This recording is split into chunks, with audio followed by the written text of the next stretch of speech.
Hello, everybody. Hello. How do I get my...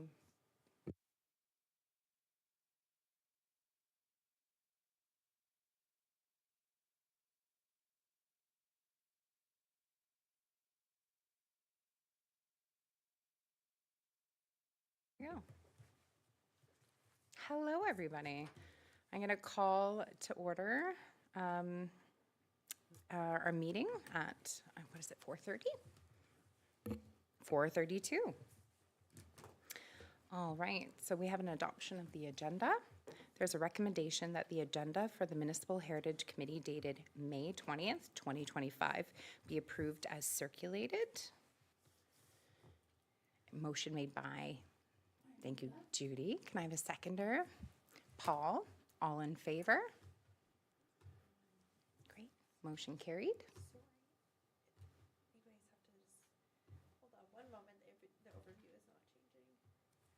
No worries. We have to do it one more time, like, all in favor. Oh, Now that we're all. all right, we can do all in favor. Again, sorry, thank you. Motion carried. We have a new member to our Municipal Heritage Committee, Jordan Tepperman.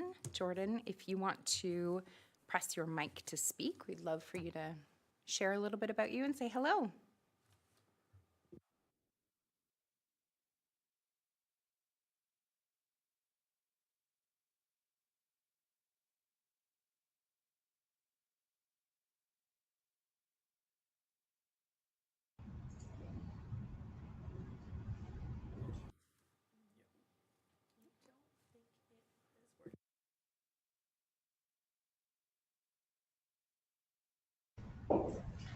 Can you hear me? Yes, we can, Jordan. Hi, welcome. Hi, thank you so much. So I'll give you a little bit. Can you hear me okay? Yes, we can. Okay. So been long time engravers for probably 42 years as cottagers. I'm a lawyer by training and a real estate developer working on sensitive heritage projects throughout the province, as well as involved in a variety of municipal city committees in the city of Toronto, as well as provincial. Working on some very good high-profile projects that have heritage sensitivities, as well as some legal development expertise. And I consider Gravenhurst my second home, or my first home, rather. Wonderful. Welcome. Thank you. Sorry about the last meeting that I wasn't able to attend, but was able to watch it on, I guess your YouTube channel or the link that was provided. So I look forward to working with you and being there when I can in the flesh. Great, wonderful. So throughout our meeting, if you have any questions, you just press your mic button and it will pop up on my screen, and then I can click on your name and you can ask any questions or share anything you want to, okay? Thank you so much. Wonderful. Thank you, Lindsay. And for voting, Haley's just telling me something here, that you'll have to also press your mic. Yes? Yes, he'll have to press his mic and agree. Okay, so when we do voting for anything, just press your mic and then we'll select your name and it will pop up as well. And for us, we just raise our hand here if present. Or if he's in front of the camera. Or if you're in front of the camera, you can raise your hand as well and we'll see you. Okay? Great. Thanks, Jordan. Amazing. So, are there any disclosures of pecuniary interest? Nope. Okay, there's none. Did I miss anything? Nope. Okay. We're going to go into the approval of the minutes. So it's a recommendation that the minutes of Municipal Heritage Committee meeting dated April 22nd, 2025 be approved as circulated. Can I have a mover? Paul. Seconded. Judy. And all in favor? Can you see Jordan? Yes, great.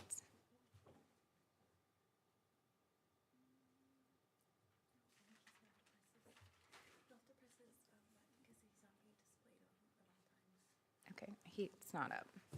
Jordan, are you able to vote on that?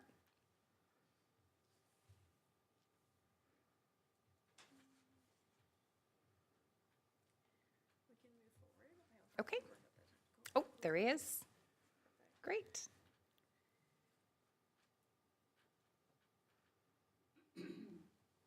It did not want to pop up. There we go. Jordan, are you able to vote on that, that the minutes of the Municipal Heritage Committee be approved as circulated? Just give me a hands up, it's good. Beautiful, awesome. Motion carried, thank you. All right, are there any deputations? Nope, okay, we're gonna move on. We're gonna go to the working group reports. We're gonna start, Glenn is not here tonight, but at the Heritage Recognition Working Group, like Judy or myself, Judy is ready, amazing. Judy Humphreys is going to share with us. Thank you, Judy. Can you press your mic for me? Thank you. At our recent meeting of the, now what are we calling it, Heritage Recognition Working Group, which used to be the Properties of Interest Group, I think, we focused on a number of properties, and Paul had also brought forward to the meeting 2 properties for a Built Heritage Award to review. So we reviewed those 2 properties in principle, but we will go and look at them, and we have planned on that. And then we actually reviewed Properties of Interest list and the Gravenhurst Municipal Register. We were focusing on the Broughton House, which is on Phillip Street, Warnica House, which is on Muskoka Road, Olavson House, which is on Phillip Street, the Orange Lodge on First Street, and Brown's Beverages, which is on Bay Street.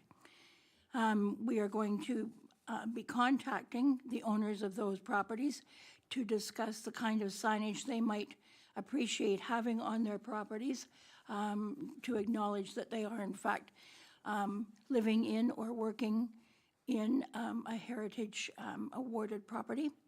And so we will report back when we've talked to all of those owners.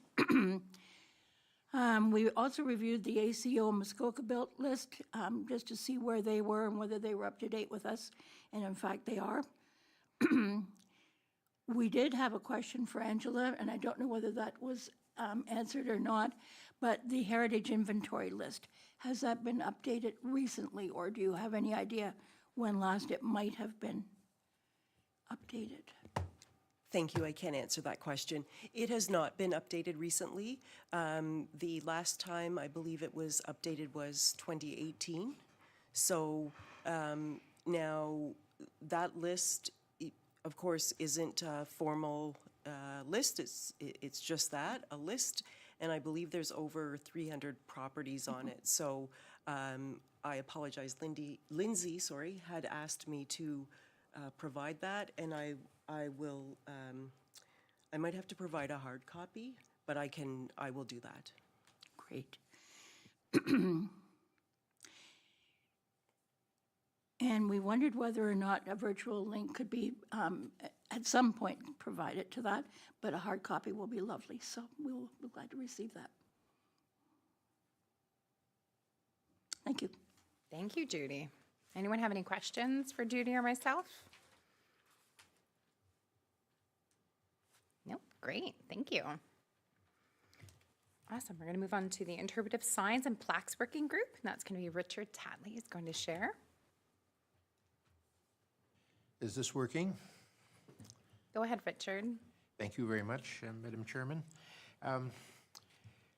Just report briefly that the signage working group had a meeting on the 13th of May last. 3 of us were in attendance, and the 4th person sent regrets. And I think we were agreed on a number of points. Somebody correct me if I'm not expressing it right. First of all,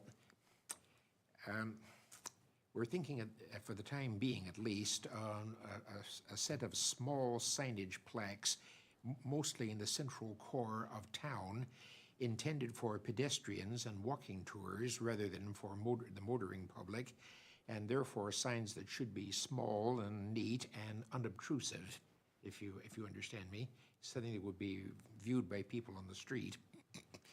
And we were also making note of the plaques for the Bracebridge Heritage Hills in Bracebridge. Those plaques there are, I measured them, they are 30 inches across and 24 inches high, and they seem to be metallic, and they're colored dark blue with bronze-colored lettering, and they look quite nice, and they're not obtrusive. They're not the kind of thing that people would object to, you know, having in front of their properties or something like that.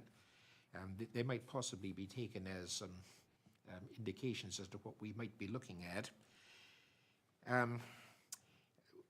Now, the plaques in question might be freestanding on poles, or they might be mounted on buildings, depending on where they're going to go. And the subjects of the plaques would be primarily about vanished buildings or things like that, and to some extent the people who owned them or used them. But basically, they would be plaques indicating the sites for things more than anything else.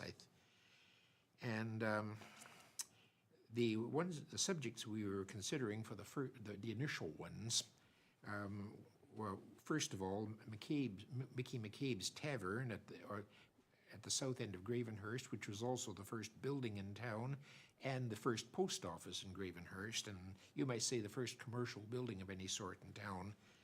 And a second possibility, a second plaque would be maybe for Mowry's Foundry, which was the first industry in Gravenhurst other than sawmills. And now both of those two plaques, if we put them up, would be likely to be freestanding because, well, just on account of the setting where they are.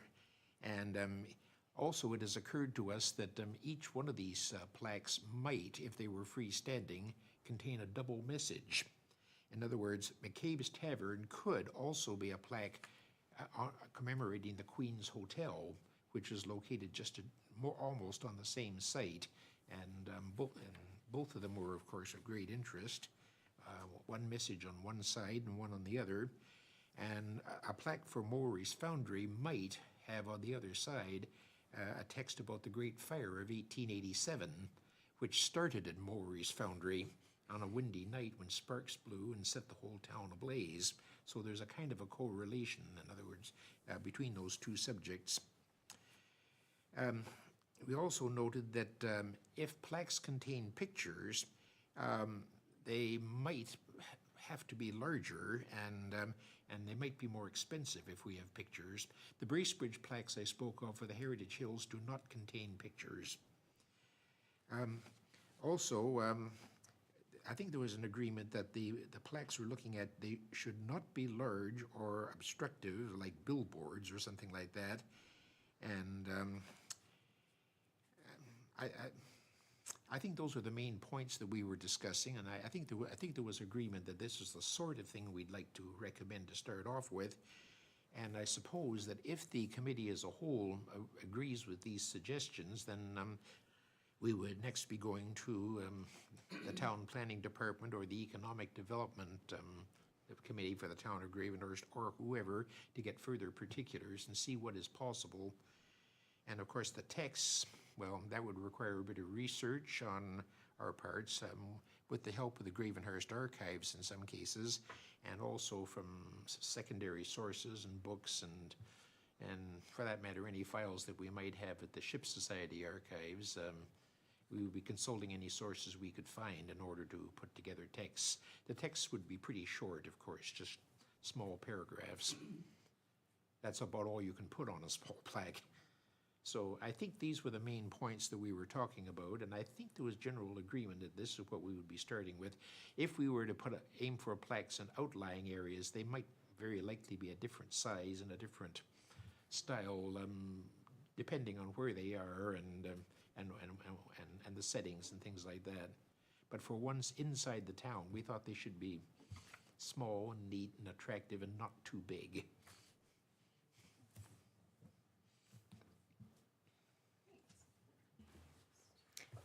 Thank you, Richard. Judy wanted, oh, sorry, go ahead, Angela. Oh, Judy had a question. Richard, it was my understanding that, in fact, properties had not been decided on, that there were no two properties selected, as you've indicated.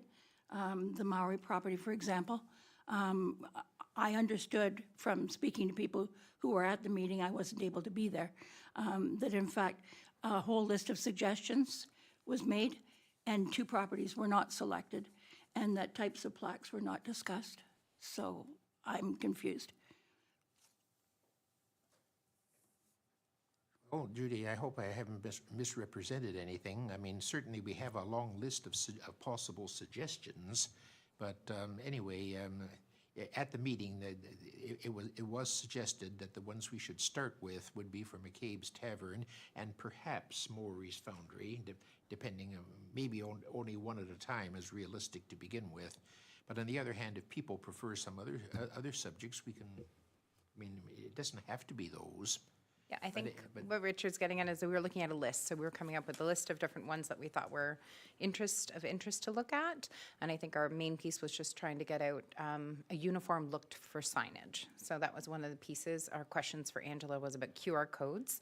She doesn't have an answer about that yet, of whether that can go on the metal signage, as well as what sizing and pricing, and I think that was our general piece of like, what would the look like, what would the font look like, using the town font, the town colors, what that could look like. That was one of the conversations, and the other one was creating a big list. Like, there was a big list of ideas, which anyone who has ideas that wants to add to these pieces, we were looking at more properties to have plaqued. So we have a list started, but nothing as of yet that we're gonna go ahead with, right?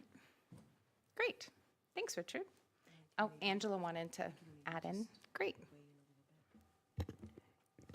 Thank you. Just a couple of things that came to mind. Just with regard to photos, I would note that for any photo reproduction on these signs and panels, really need high resolution, good quality photos to make it work. And I understand that that's challenging given the time period from when the photos are on, but from when the photos are from, but just something to keep in mind when choosing the photos, or the reproduction becomes difficult.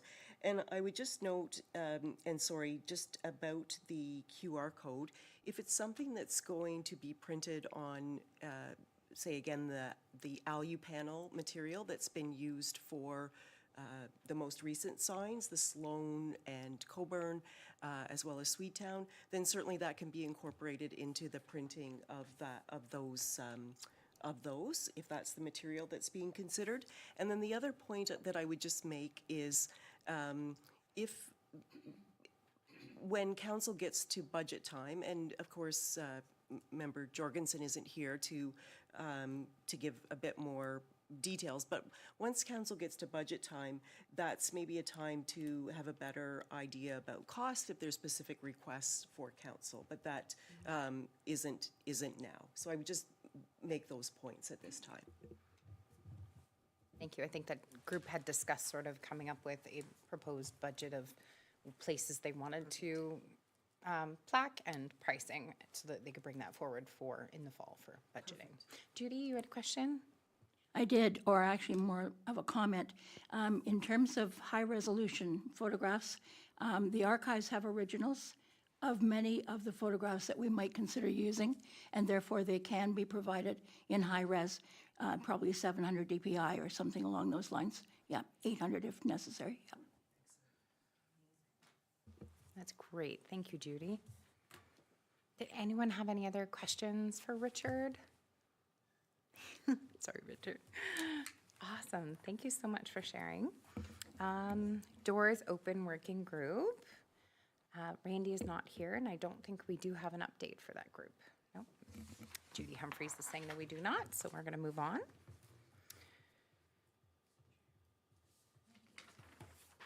All right, we're going to go on to other reports. Part of the interpretive signs and plaques working group went for a lovely tour of the Severn Bridge Fall Fairgrounds and got to see all of their ideas for improvements and things that were going to be happening for their 150th celebration. And part of the group has proposed that there be a new working group, and they would like it to be called the 150th Severn Fall Fair Signage Working Group. So I'm wondering if anyone had any questions about that. They're thinking about how can we honor such an amazing 150 years is such a wonderful thing, and how can we help support them to commemorate that? Does anyone have any questions about that? We're thinking we'd create a working group to, oh, Judy, thank you. I was just wondering if you had kept a list from our visit to the Severn Bridge Fairgrounds of the people that we were speaking with, because one of them has a binder of photographs. And that binder of photographs combined with what Mark Claremont has, and I've reached out to Mark Claremont because he took so many photographs over the, I don't know, maybe last 30 years of the Severn Bridge Fall Fair. I've reached out to him to hunt up his photographs, and if we can get that binder, we might be able to take a look through it to look for appropriate pictures for an interpretive panel. Yes, I asked for a list of names and emails, and we have a list of 4. Good, great. Who want to join and be a part of and support a working group. Paul, you had a question? Yeah, I was just wondering if instead of a new group, we could fold this into interpretive signs and plaques group. That's a great idea. Interpretive signs and plaques. I'm not sure if they wanted to take that on as well as what they're already doing. That's a great suggestion. Anyone want to comment on that? Judy? The only, the only proviso I might suggest there is that that would involve them in our other discussions, which they probably don't have time to do. So if we folded them into an existing working group, that would make them responsible for more than probably they're willing to bite off at this point, since I suspect they're just about up to the eyeballs with the 150th. So perhaps we should have a separate one for them from my point of view, but just me. Richard?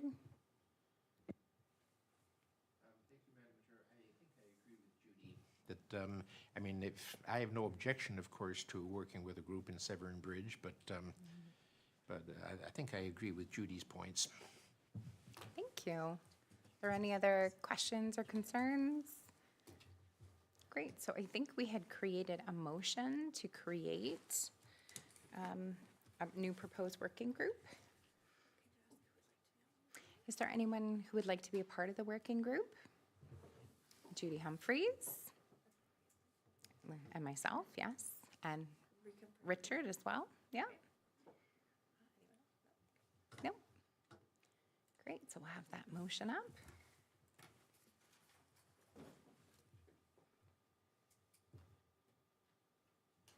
All right, so wow, that's a lot to read. Here we go.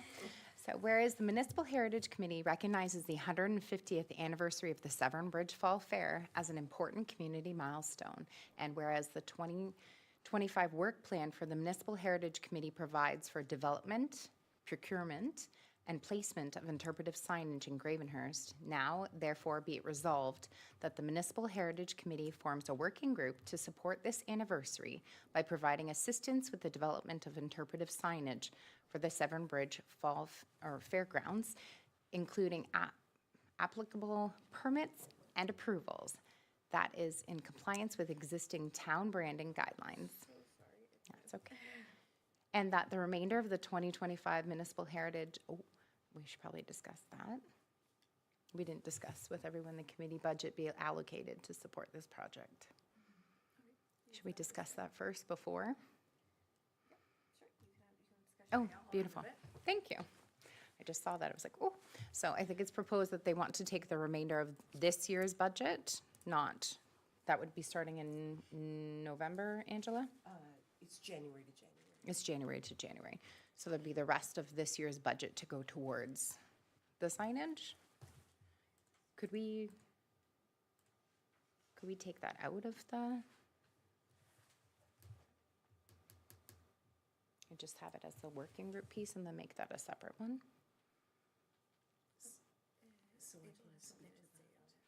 Angela, go ahead. She's going to speak to that. Timelines. Okay, great. So the reason that the budget piece is included in that resolution is due to the timing that is hope to occur, which is before this year's Severn Bridge Fall Fair on September 6th. Typically, the Heritage Committee doesn't meet in July or August, so the timing for the signs would be sometime during that period.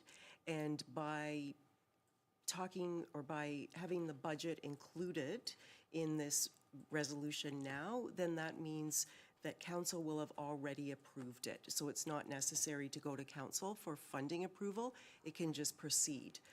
If committee isn't comfortable with the entire budget being, remainder of the budget, which would be $1,125, as you know, it's not a big budget. If committee's not comfortable with that amount being allocated, then the resolution can be amended. I would just point out, as always, that it's not the sign that is the big expense, it's the installation. And so hopefully there can perhaps be a partnership with the Severn Bridge Agricultural Society to determine, to see if they can get some, perhaps some sponsorship or something to that effect with funding. This committee can't do that, but it is important to have budget allocated simply due to the timing. Okay. So just to clarify, because they will not be meeting over the summer, you want to have it allocated. Doesn't mean that we're going to use it. You just want to have it allocated and it will go in front of council. Okay. Paul, did you have a question about that? Yeah, that was just part of my question.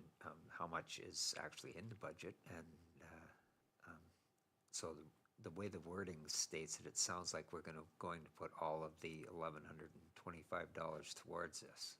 Yes, it does, but I think what Angela was saying is if we don't say that we're going to use our whole budget, there's no one to approve it. So it doesn't mean we're actually going to use the whole piece, it just means it's available for us to use. That's why I was confused too, so I was like, whoa. Does anyone else have any questions about that? Clarifications? Okay, so I'm gonna go ahead and reread. And maybe I'll Oh, Angela wants to speak again? Thank you. Just as a further point of clarification, just to be clear, with the installation, it could be that entire budget. That 1,125 could be used up. So by allocating that money, it allows it to be spent, but doesn't mean that it has to be spent. Hopefully that clarifies. And Judy? Is the Severn Bridge Fall Fair Group allowed to do the installation? Or because it's our sign, do we have to install it? Great question. It's on private property, so unlike the other signs that have been done to date, which have all been on town-owned property, it is a little bit different. So certainly, yes, they would be allowed to install their own sign. I think they've got lots of other stuff on the go, so it's just making sure that that partnership can proceed and to get the desired outcome. Thank you so much. Are there any other questions? Okay, I'm going to go ahead unless anybody's opposed. Okay, Haley's going to pull that up for us. Look at that, great. Here we go again. All right, whereas the Municipal Heritage Committee recognizes the 150th anniversary of the Severn Bridge Fall Fair as an important community milestone, and whereas the 2025 work plan for the Municipal Heritage Committee provides for development, procurement, and placement of interpretive signage in Gravenhurst, now therefore be it resolved that the Municipal Heritage Committee form a working group to support this anniversary by providing assistance with the development of interpretive signage for the Severn Bridge Fairgrounds, including applicable permits and approvals that is in compliance with existing town branding guidelines, and that the remainder of the 2025 Municipal Heritage Committee budget be allocated to the support of this project, and that the members of the working group are Lindsay Nealon, Judy Humphreys, and Richard Tatley. Is there another page? Nope, that's it. That's great. Can I have a mover? Judy Humphreys. Seconder? Paul Cook. All in favor? And Jordan, I just need you to put your hand up.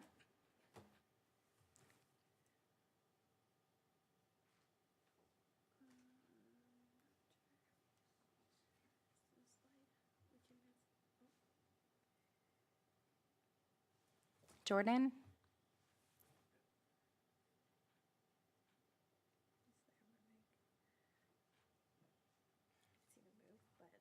Okay, I'll say the motion's carried. Great. All right, we're going to move on into the agenda under unfinished business.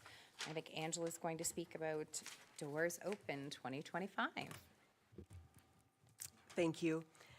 I don't like to be heavy, but I have to be. We need more sites for Doors Open. I can confirm that the steamships just was approved today, which is great, so it's there now. The Opera House is on board, so that's 5 of the 10 required sites. And it really should be a priority, a top priority for Municipal Heritage Committee to get at least 5 more sites. And with that said, that's my heavy, tough line. I don't know if anybody's been able to look at the website.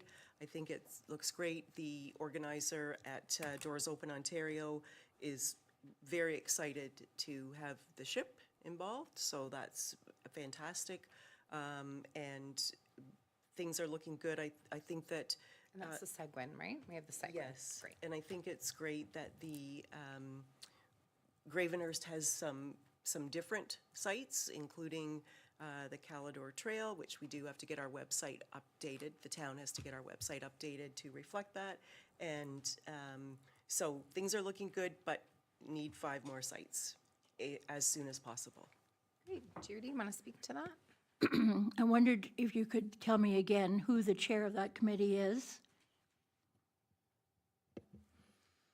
I don't think there was a chair decided. I think we had it on Randy and yourself was giving the updates. So I don't think there was a chair.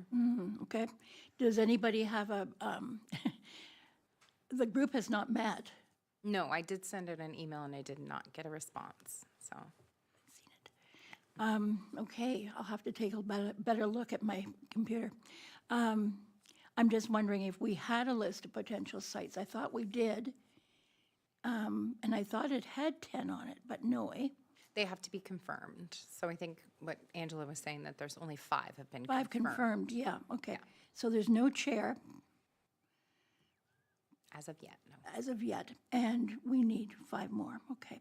Could I hear the list of the ones that have been confirmed then, please? You mentioned the Opera House and the steamship. Thank you. In addition to the Calidor Trail, oh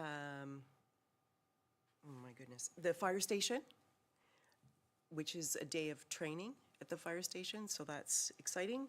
And it's embarrassing.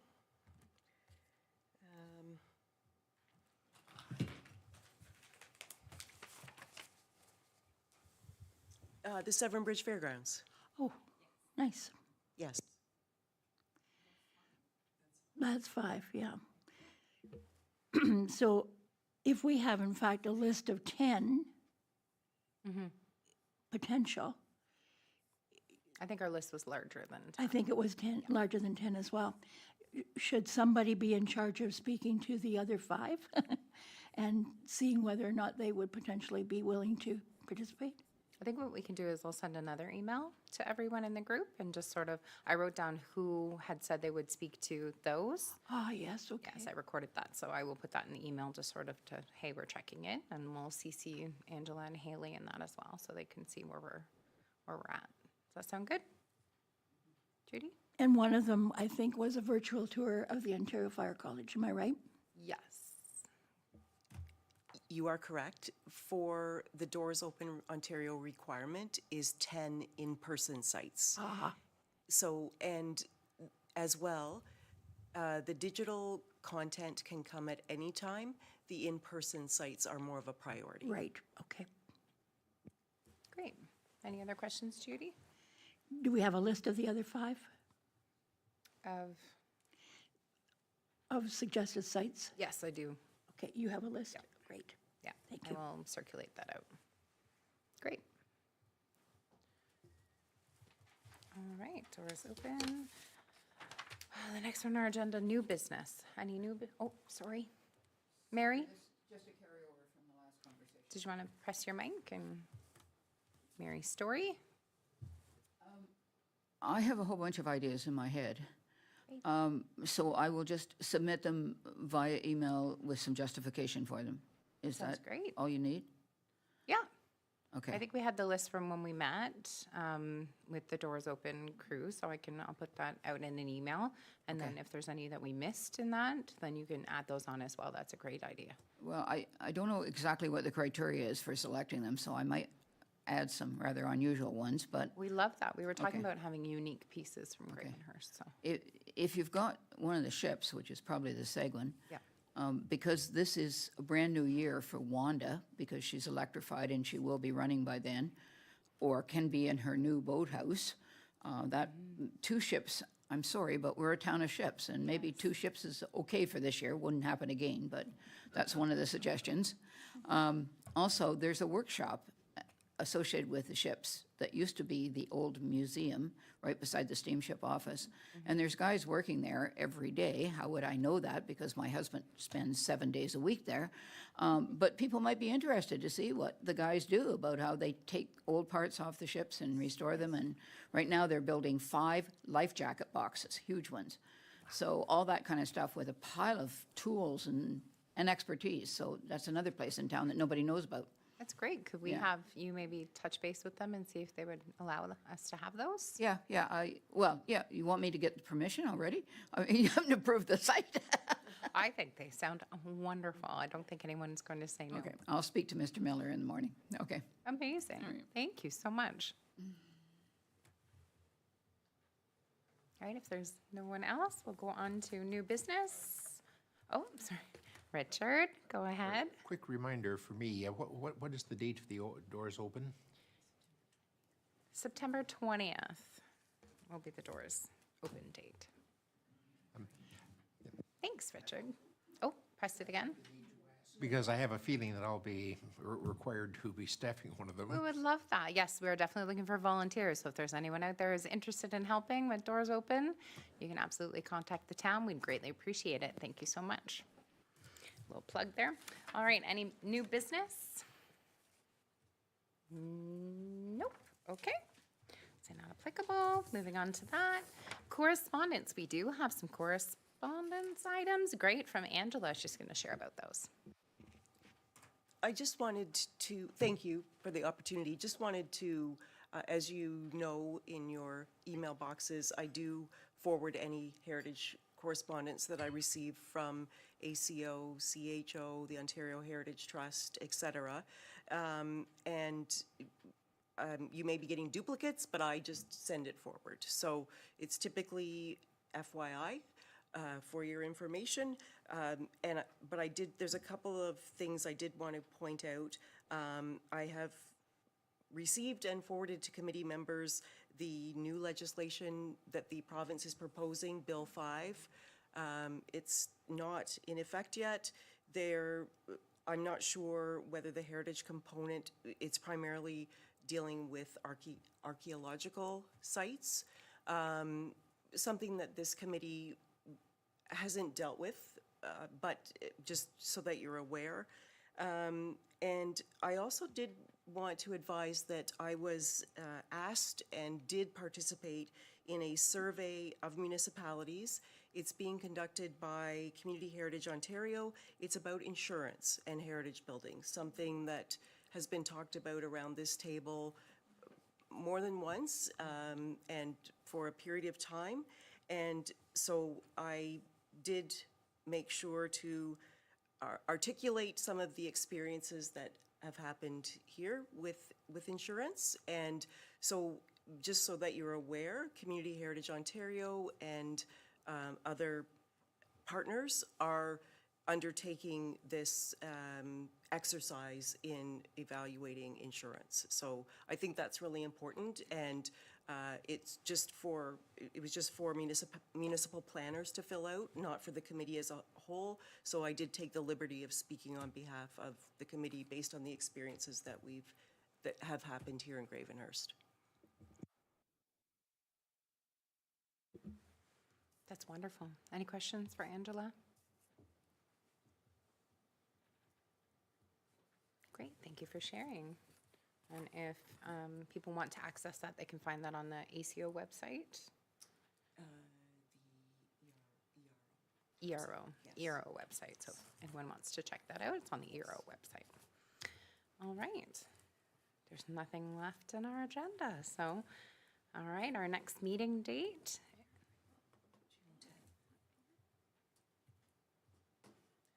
Okay, yeah, our next meeting date is Tuesday, June the 10th at 4:30 in the council chambers. So I'm going to call that the Municipal Heritage Committee meeting held on May 20th, 2025 be adjourned. Can I have a mover? Paul, and a seconder, Richard. All in favor? Jordan, are you able to vote? Yep, you see him? Great. Perfect. Great, motion carried. And so our meeting adjourned it's 5:13.